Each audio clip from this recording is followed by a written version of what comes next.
Why every manager should be trained in emotional intelligence. Emotional intelligence, EQ, is a quotient used to measure how in touch someone is with their emotions. This is fairly abstract though, and there are methodological problems with measuring it, even more so than with IQ.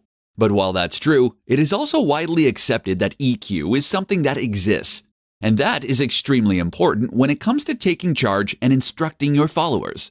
It's something that every manager should be trained in.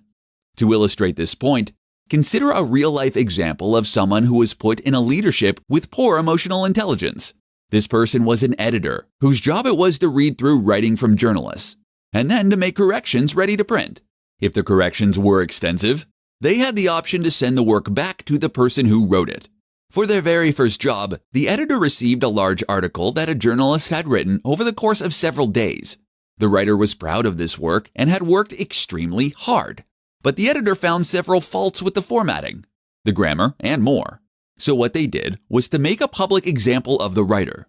They pulled them up to their desk in a crowded office and then explained loudly to the entire team how they had failed to listen to the writer's guidelines, how they had used the wrong capitalization in their title, and how they had failed to properly link out to other websites, and how they had clearly missed several typos. They made no mention of the many positive points of the article, and they were rude about the overall quality. The result? The writer felt completely underappreciated for the work they had put in. Not only that, but they felt humiliated in front of their coworkers, and they felt especially aggravated that this was coming from someone brand new that they had never worked with before. The next time that the writer had to deliver a similar piece of work, they spent significantly less time and effort on it, and therefore delivered an inferior product. Not only that, but they took much longer than necessary to correct the mistakes.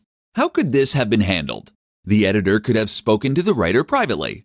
They could have started by thanking the writer for their work and pointed out some of the qualities that made it a great piece of work.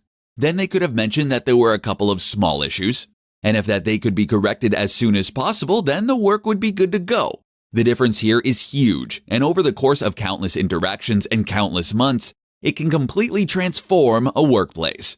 EQ is critical to leadership.